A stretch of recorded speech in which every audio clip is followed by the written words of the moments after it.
ఒక్కసారి కొమ్మూరి గోల్డ్ కి కాల్ చేయండి. తాకట్లో ఉన్న మీ బంగారాన్ని విడిపించి మార్కెట్ ప్రైస్ కి వాళ్ళు కొనుక్కుని మిగతా డబ్బులు మీకు ఇచ్చేస్తారు. Today marks a proud and historical moment. We are here to celebrate the 100 glorious years of Andhra University, a great institution of learning. Andhra University ఒక ఇన్స్టిట్యూషన్ మాత్రమే కాదు, అలాంటి వాళ్ళకి ఒక emotion. It lives in the hearts of generations.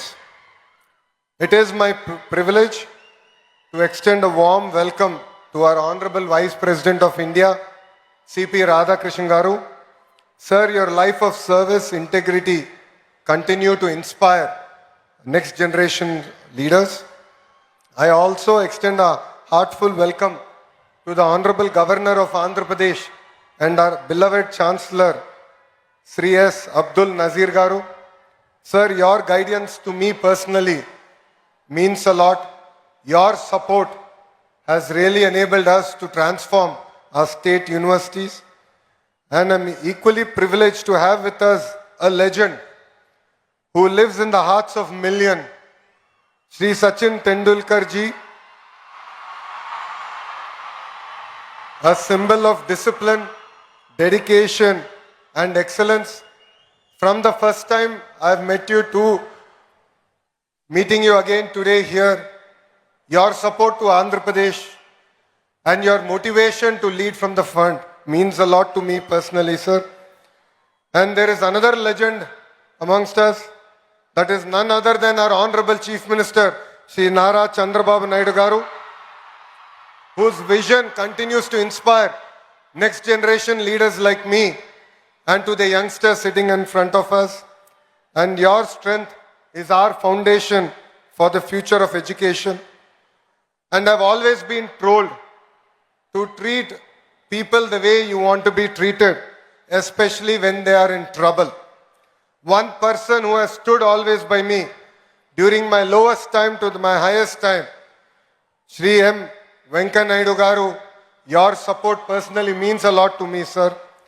And Honorable Governor of Odisha, Sri Haribabu Garu, and I also extend my warm greetings to all the dignitaries on the dais, esteemed alumni, faculty in front of me, and my dear students.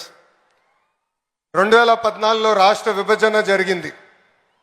కట్టు బట్టలతో మెడబట్టి మనందరినీ బయటికి గెంటేశారు.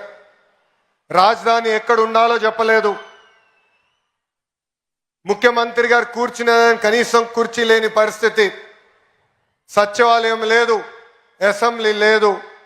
అలాంటి పరిస్థితుల్లో మనం మన ప్రయాణం ప్రారంభం చేశాం. కానీ ఆ రోజు మనకి 2 బ్రాండ్లు వచ్చినాయి. ఒకటి ఆంధ్ర యూనివర్సిటీ, రెండోది మన బ్రాండ్ చంద్రబాబు నాయుడు గారు. ఇక్కడున్న మీ అందరు తెలుసు, ఆ రోజు తొలి క్యాబినెట్ మీటింగ్ ఆంధ్ర యూనివర్సిటీలో మనం ఏర్పాటు చేసుకుంటాం జరిగింది. అంతెందుకు భాష ప్రయుక్త రాష్ట్రాలు ఏర్పడినప్పుడు తొలి అసెంబ్లీ సమావేశాలు కూడా ఆంధ్ర యూనివర్సిటీలోనే ఏర్పాటు చేసుకుంటాం జరిగింది. ఆంధ్ర యూనివర్సిటీ ఒక పేరు మాత్రమే కాదు, 100 ఏళ్ల చరిత్ర. స్వాతంత్రం వచ్చే ముందల తెలుగు ప్రజలు పోరాడి ఆంధ్ర యూనివర్సిటీ సాధించుకుంటాం జరిగింది. మన యూనివర్సిటీ అనేక రికార్డులు సాధిస్తాం జరిగింది. భారతదేశంలోనే వన్ ఆఫ్ ద ఓల్డెస్ట్ యూనివర్సిటీగా ఈరోజు మన ముందల నిలబడుతుంది. భాష ప్రయుక్త రాష్ట్రాల కోసం మనం ఆనాడు పోరాడితే ఆంధ్ర రాష్ట్రం ఏర్పడింది. అదేవిధంగా తెలుగు ప్రజల కోసం ఆంధ్ర యూనివర్సిటీ మనం ఏర్పాటు చేసుకుంటాం జరిగింది. నేను కార్నిగీ మెలన్ స్టాన్ఫర్డ్లో చదివిన వాడిని. కానీ ఈరోజు మిమ్మల్ని అందరూ చూస్తే అసూయపడుతున్నా, ఇక్కడ ఆంధ్ర యూనివర్సిటీలో చదువుంటే ఎంత బాగుండేదని. పక్కనే విశాఖ బీచ్ రోడ్, అద్భుతమైన ఫ్యాకల్టీ. అంతెందుకు ఆంధ్ర యూనివర్సిటీ స్టూడెంట్స్ జోషే ఈరోజు అదిరిపోతాం జరుగుతుంది. మీ జోష్ చూసిన తర్వాత మీకోసం ఇంకా కష్టపడాలి, పని చేయాలి. రాబోయే 100 సంవత్సరాల చరిత్ర మనందరం కలిసికట్టుగా సృష్టించాలని ఈ సభాముఖంగా కోరుతున్నాం. డాక్టర్ బిఆర్ అంబేద్కర్ గారు once said, cultivation of minds should be the ultimate aim of human excellence. Andhra university చరిత్ర వెనుక ఎంతో మంది త్యాగం ఉంది, ఎంతో మంది పోరాటం ఉంది, ఎంతో మంది కష్టం ఉంది. సిఆర్ రెడ్డి గారు మొదటి వైస్ ఛాన్సలర్గా ఒక క్లియర్ డైరెక్షన్ ఆయన మనకు అందిస్తాం జరిగింది. దాని తర్వాత డాక్టర్ సర్వేపల్లి రాధాకృష్ణ గారు వైస్ ఛాన్సలర్గా కూడా పనిచేస్తాం జరిగింది. ఆయన విజన్, ఆయన స్పీడ్, ఆయన కమిట్మెంట్గా ఈరోజు ఆంధ్ర యూనివర్సిటీ ఈ స్థాయికి వస్తాం జరిగింది. ఎంతోమంది దాతలు ఆంధ్ర యూనివర్సిటీ అభివృద్ధి కోసం సహకరిస్తాం జరిగింది. ఎంతోమంది vice chancellor Andhra University development కోసం కృషి చేశారు. వైస్ ఛాన్సలర్స్కి విజన్ ఉంటేనే ఆంధ్ర యూనివర్సిటీని మనం ముందరికి తీసుకెళ్తాం.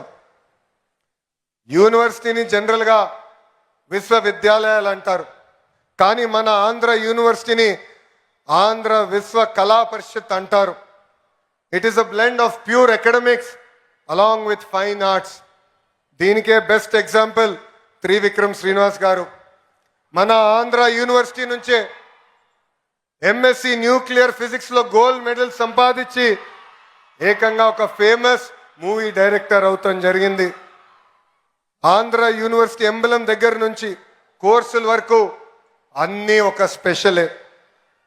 హైయర్ ఎడ్యుకేషన్లో డిఫరెంట్ ప్రోగ్రామ్స్ అందిస్తుంది మన Andhra university.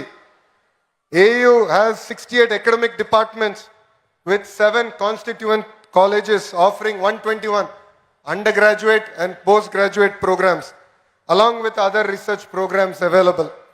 AU has 304 affiliated colleges with 85,000 wonderful students, including 1,050 foreign students coming across 56 countries. Andhra university ఆంధ్రప్రదేశ్కి మాత్రమే కాదు, భారతదేశానికే గర్వ కారణం. ఆంధ్ర యూనివర్సిటీ గత 2 ఏళ్ళుగా అనేక ర్యాంకులు కూడా సాధిస్తాం జరుగుతుంది. ISO సర్టిఫికేషన్ కానివ్వండి, NAC A++ కానివ్వండి, NRF 2025లో one of 4th best state యూనివర్సిటీగా కూడా మనం సాధించుకున్నాం. But I will be happy as an education minister only when Andhra University is among the top 3 universities in India and among the top 100 in the world. So I request the faculty in front of me, the Vice Chancellor on the dais, GP Rajshekhar Garu, with this single agenda we should work hard and make our Chancellor Abdul Nazir sir proud. Andhra University lo చదువుకున్న వారు గొప్ప స్థాయికి వచ్చారు. Physics నుంచి politics వరకు Andhra university mark శాశ్వతంగా ఉంది. వెంకయ్యనాయుడు గారు, జిఎంసి బాలయోగి గారు, కె హరిబాబు గారు, సుబ్బారావు గారు, బివిఆర్ మోహన్ రెడ్డి గారు, పూర్ణ సగుర్తి గారు, గ్రంథి మల్లికార్జునరావు గారు, చావా సత్యనారాయణ గారు, ఇలాక అనేక మంది పారిశ్రామికవేత్తలు, రాజకీయ నాయకులు కూడా వచ్చారు. అంతేకాదు రాజకీయాల్లో కూడా ఆంధ్ర యూనివర్సిటీ స్టూడెంట్స్ నంబర్ 1. ఎందుకంటే గాజువాక శాసనసభ్యులు పల్లా శ్రీనివాస్ గారు కూడా Andhra university product. Their rise is not merely by chance. It is by commitment, struggle, sacrifice and unwavering determination. And I expect many more students here who are in front of us to join politics, to bring about the change that we want to see in politics, and together we can make India Vikasit Bharat, which is the dream of our Honorable Prime Minister Shri Narendra Modi ji. ఇక్కడున్న విద్యార్థులందరూ కూడా నా జీవిత ప్రయాణం గురించి కూడా చెప్పాలనుకుంటున్నా. కార్నిగి మెలన్లో చదివా, స్టాన్ఫర్డ్కి వెళ్ళాను, దాని తర్వాత వరల్డ్ బ్యాంక్లో పనిచేసా, హెరిటేజ్లో కూడా ఎగ్జిక్యూటివ్ డైరెక్టర్గా ఉన్నా. ప్రజలకి సేవ చేయాలని ప్రత్యక్ష రాజకీయాల్లో 2013లో వచ్చా. వేదికమైన గౌరవ ముఖ్యమంత్రి గారి ఆశీస్సుల మేరకు నేను పంచాయతీరాజ్ గ్రామీణాభివృద్ధి శాఖ మంత్రిగా కూడా పనిచేశా. 2019లో ఎప్పుడు గెలవని నియోజకవర్గంలో పోటీ చేసి గెలవాల లక్ష్యంతో నేను ప్రయాణం ప్రారంభించా. 5300 ఓట్లతో నేను ఓడిపోయా. మొదటి రోజు బాధ ఆవేదన కలిగింది, కానీ అది నా రెండో రోజు నుంచి నాలో కసి పెంచింది, పట్టుదల పెంచింది. అక్కడ నేను మళ్ళీ పోటీ చేశా. ప్రజల ఆశీస్సు మేరకు 91,000 మెజారిటీతో గెలిచి శాసనసభకి వెళ్తాం జరిగింది. ఇది ఇక్కడ ఉన్న మీ అందరికి ఎందుకు చెప్తున్నానంటే, if there is no risk there is no story. On the dais you see eminent personalities who have achieved great things in their lives, but they are here today because they have sacrificed a lot. They face tremendous amount of challenges. So all the youngsters in front of me, every failure is a stepping stone for success. I have redefined fail. It is our first attempt in learning. We should take this in spirit. It should build fire in our belly, and we should go achieve what we want to achieve in our lives. AU 100 ఏళ్ల ప్రయాణం పూర్తి చేసుకుంది. కాలం మారుతుంది, టెక్నాలజీలు కూడా మారుతున్నాయి. అందుకే vice chancellor గారి ఆధ్వర్యంలో మన కరికులంలో కూడా మనందరం మార్చుకోవాల్సిన అవసరం ఉంది. ఇండస్ట్రీ కనెక్ట్ కూడా చాలా చాలా అవసరం. గౌరవ ముఖ్యమంత్రి గారు ఈ సమావేశానికి వచ్చే సమయంలో కూడా ఆయన డిపార్ట్మెంట్ రివ్యూ చేసి చాలా స్పష్టంగా చెప్పారు, ఇండస్ట్రీ అకాడమియా కనెక్ట్ అవసరం ఉంది. కేవలం క్లాసెస్లో చదువుకుంటాం కాదు, కనీసం ఒక సంవత్సరం అన్న ఫీల్డ్కి వెళ్ళాలి, వాస్తవాలు తెలుసుకోవాల్సిన అవసరం పిల్లలందరిపైన ఉందని చెప్తాం జరిగింది. అది నేను డైరెక్షన్ నేను స్వీకరిస్తున్నా. తప్పనిసరిగా ఆ మార్పు కూడా మేము తీసుకొస్తామని గౌరవ ముఖ్యమంత్రి గారికి నేను తెలియజేస్తున్నా. మనందరం చూస్తున్నాం, 4 సంవత్సరాలు మీరు అద్భుతంగా కష్టపడి చదువుకుంటారు, కానీ ఉద్యోగాలు వచ్చేదానికి కొంచెం ఇబ్బంది పడతారు. తర్వాత స్కిల్ డెవలప్మెంట్ అని కరెక్ట్గా 4 నెలల్లో మీరు అక్కడికి వెళ్ళిన వెంటనే నేర్చుకున్న వెంటనే మీకు ఉద్యోగాలు వచ్చే పరిస్థితి. ఇదే అంటారు స్కిల్ గ్యాప్. దీనికి ఫుల్ స్టాప్ పెట్టాల్సిన బాధ్యత మా అందరిపైన ఉంది. దానికి మేము అహర్నిశలు కష్టపడతామని ఈ సభాముఖ పిల్లలందరికీ మేము తెలియజేస్తున్నాం. అతి చిన్న వయసులో నన్ను విద్యాశాఖ మార్చులుగా గౌరవ ముఖ్యమంత్రి గారు నియమించారు. నేను విద్యాశాఖ మంత్రి అవుతున్నానంటే చాలా మంది నాకు చెప్పారు, అది కఠినమైన పోర్ట్ఫోలియో మీకు అవసరమా అని. అందుకే కావాలి, భారతదేశ చరిత్ర తిరిగి రాయాలంటే మా పిల్లలే తిరిగి రాయగలుగుతారు.